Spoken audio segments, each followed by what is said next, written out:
Hello बच्चों, लेकर आए हैं ड्रोना 2.0 सीरीज का lecture number 01 some application of trigonometric. बच्चों, इससे पहले हम लोगों ने चैप्टर जो है 8 अच्छे तरीके से कंप्लीट कर चुके हैं और एनसीईआरटी के सारे क्वेश्चन को हम लोग बहुत अच्छे तरीके से प्रैक्टिस किए थे। तो इस चैप्टर के बाद में हम कोऑर्डिनेट ज्योमेट्री को डिस्कस करेंगे। तो बच्चों, सबसे पहले हम लोग डिस्कस करते हैं कि लाइन ऑफ साइट क्या होता है। उससे पहले आपको बताएं कि सम एप्लीकेशन ऑफ ट्रिग्नोमेट्रिक से पहले जो चैप्टर का नाम हुआ करता था वो होता था हाइट एंड डिस्टेंस, ठीक है, जिसको हम लोग बोलते थे हाईएस्ट एंड डिस्टेंस, ठीक है।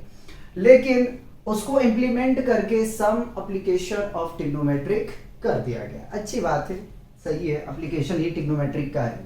तो अब समझते हैं कि लाइन ऑफ साइट क्या होता है, ठीक है। क्या समझना है? पहला अपना पॉइंट है कि लाइन ऑफ साइट, ठीक है, लाइन ऑफ साइट, ठीक है। लाइन ऑफ साइट क्या है?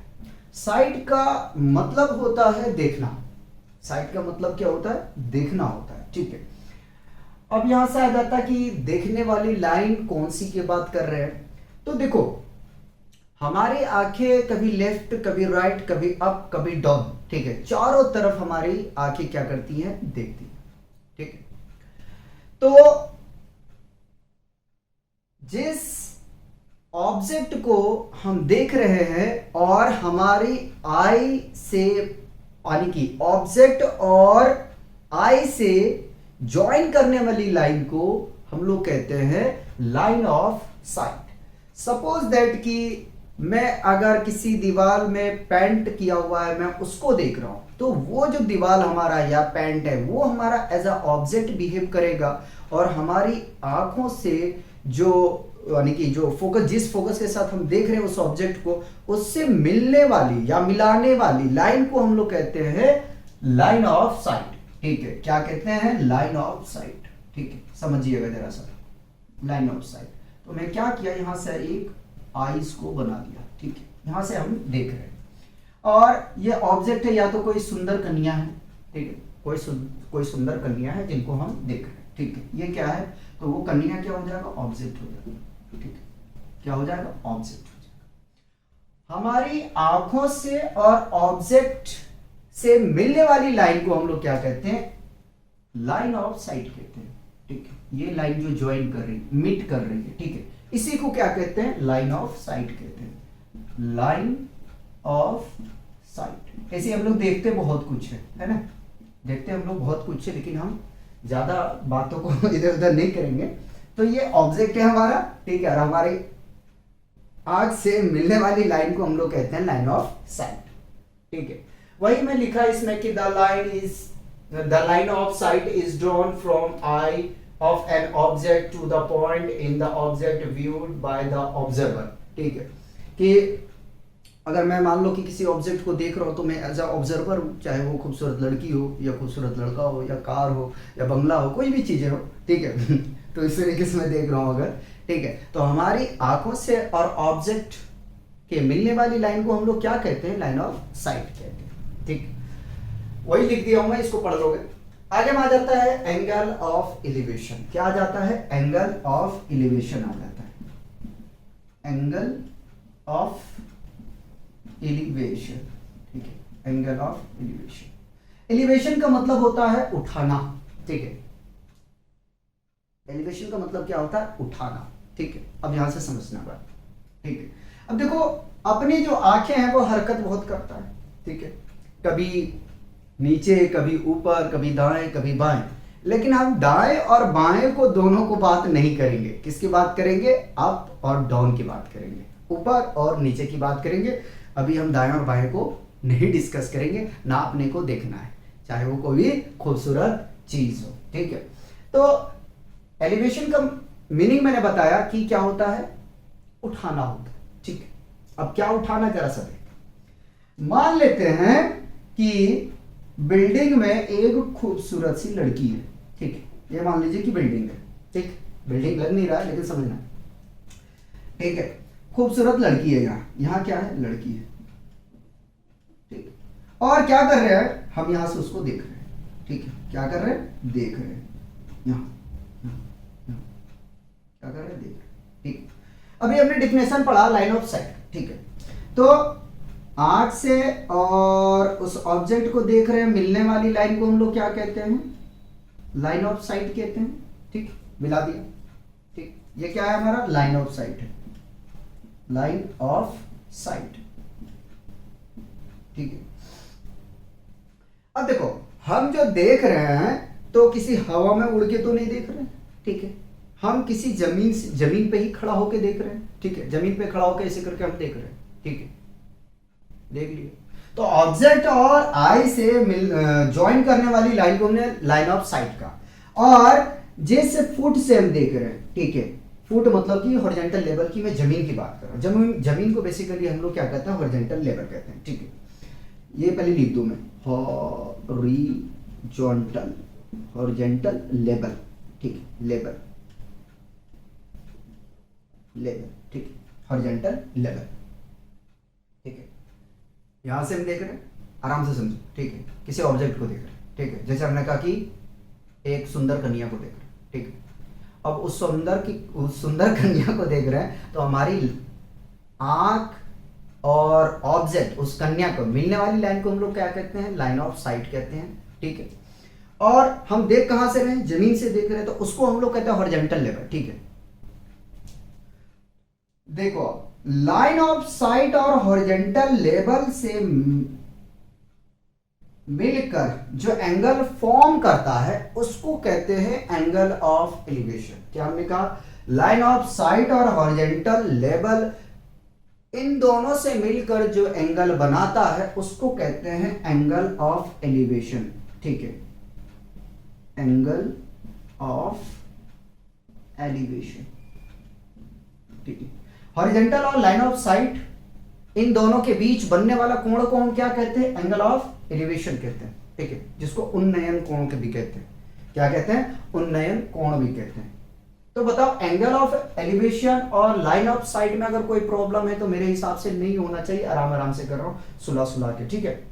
चलिए नेक्स्ट हमारे पास में टॉपिक आ जाता है, क्या आ जाता है, एंगल ऑफ डिप्रेशन, ठीक है। वो वाला डिप्रेशन नहीं है कि जब कोई सुंदर कन्या आपको छोड़ के चली जाए तो आप उसके यादों में खो जाए, ठीक है, वो वाला डिप्रेशन नहीं है, ठीक है। आसान भाषा में फिर समझाऊंगा, टेंशन मत लो, ठीक है। यानी कि जहां नजर उठाने आसान भाषा में समझो, ठीक है, जहां हमें नजर उठाने की जरूरत पड़ जाए, ठीक है, तो हमारे आई और ऑब्जेक्ट से मिलकर जो एंगल फॉर्म करता है उसको एंगल ऑफ एलिवेशन कहते हैं, ठीक है। और जहां नजर झुकाना पड़ जाए उसको एंगल ऑफ डिप्रेशन कहते हैं। मतलब कि एंगल ऑफ एलिवेशन, एलिवेशन का मतलब होता है उठाना ऊपर की तरफ, ठीक है। अभी हम डेफिनेशन पढ़ेंगे।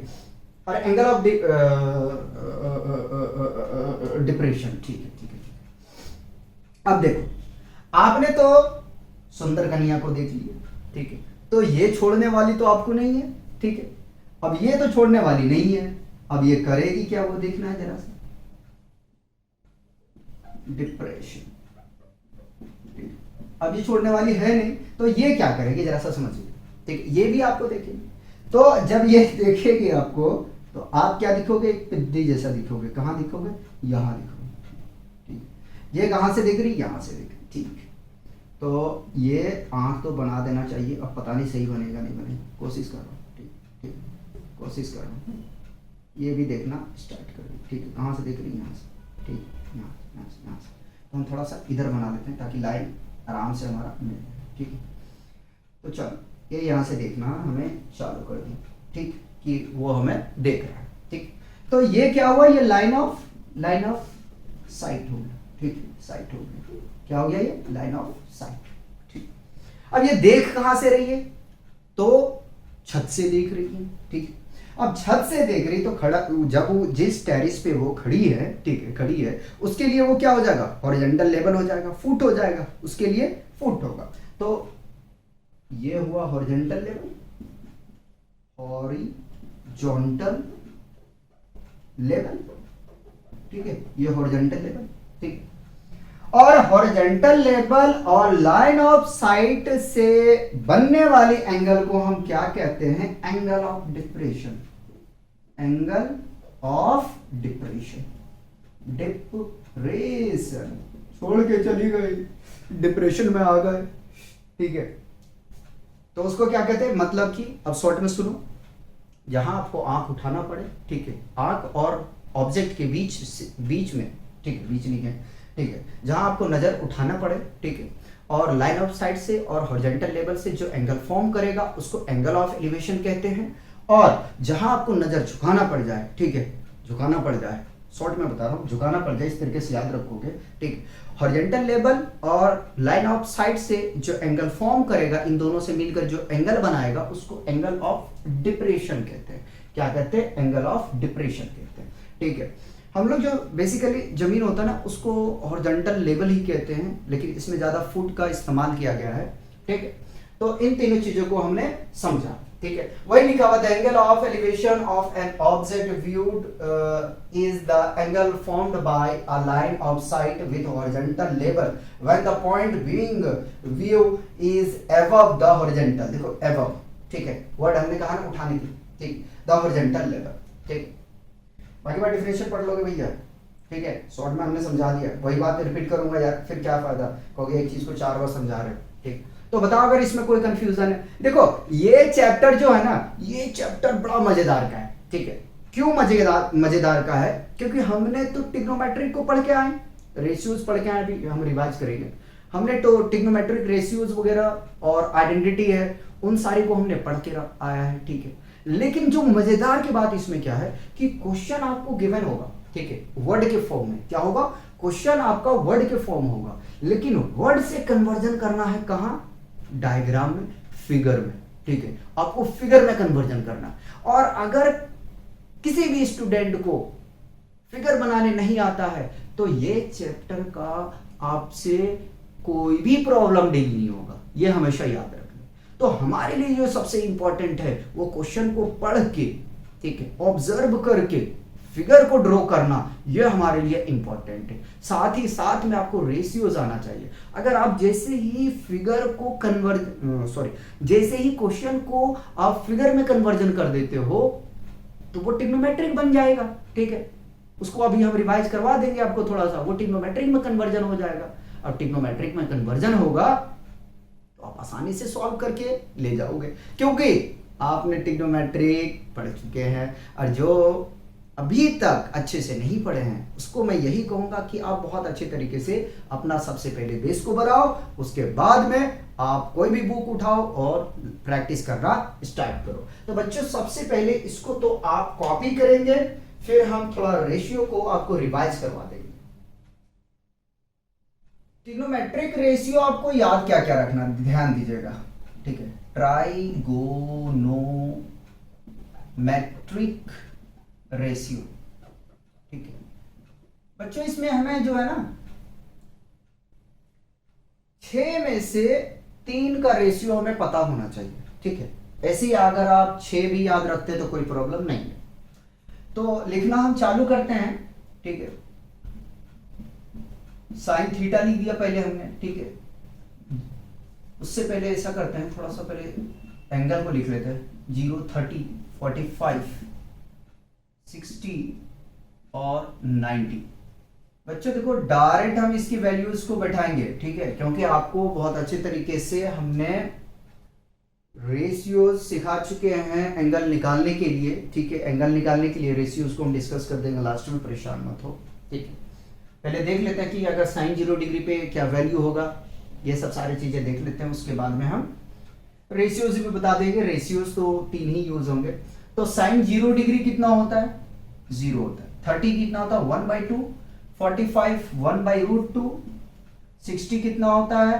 √3/2। 90 होता है 1। इसी को अगर पलट देंगे तो हमें cos थीटा का मिल जाएगा, ठीक है, cos थीटा का।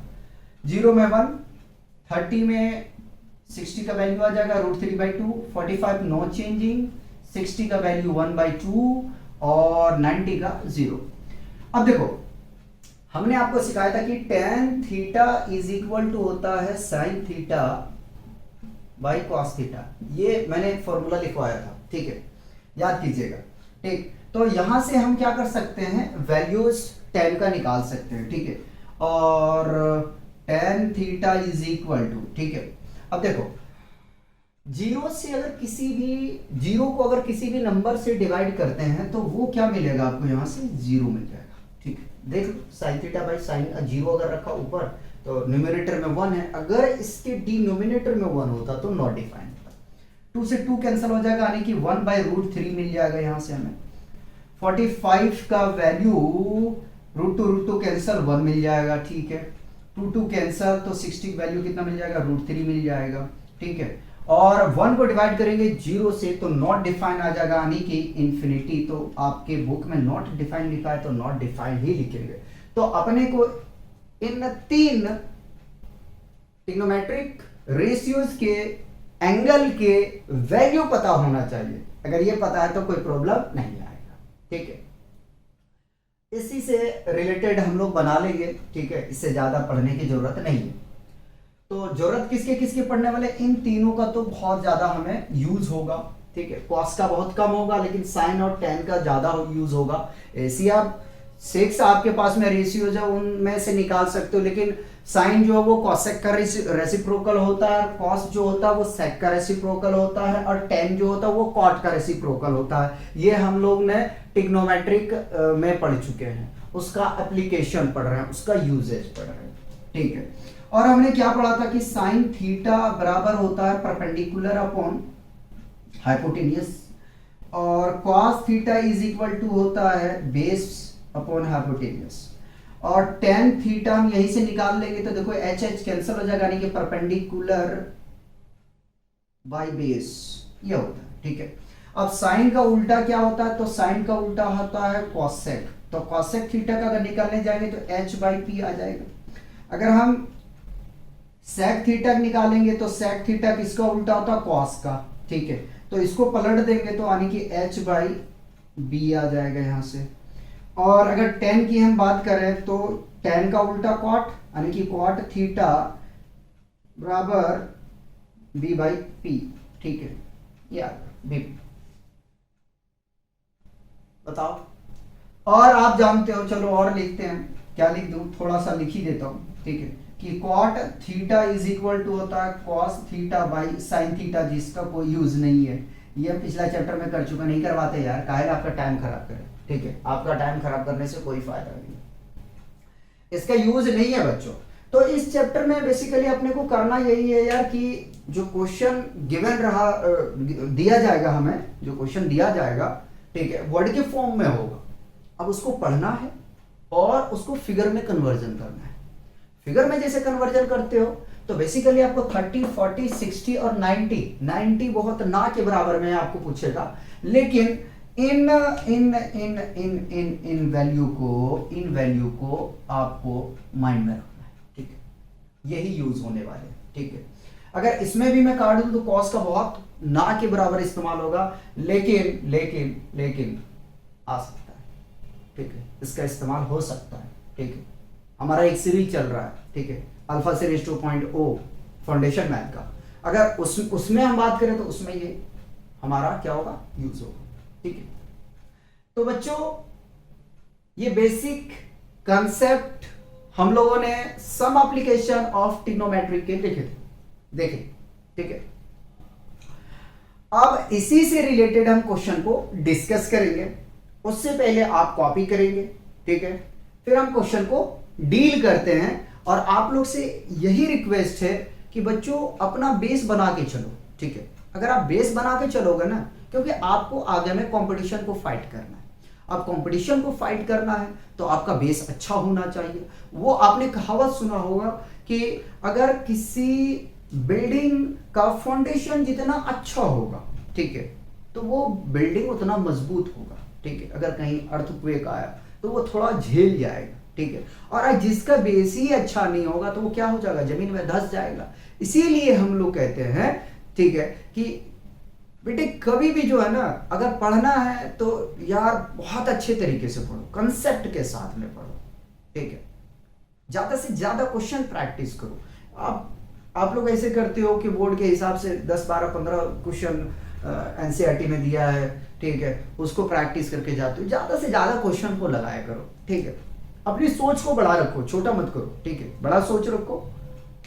मार्क्स तो आ ही जाएंगे, मार्क्स के पीछे मत भागो आप, बस सिर्फ जो है कंसेप्ट से पढ़ो, ठीक है। पहले इसे कॉपी करेंगे।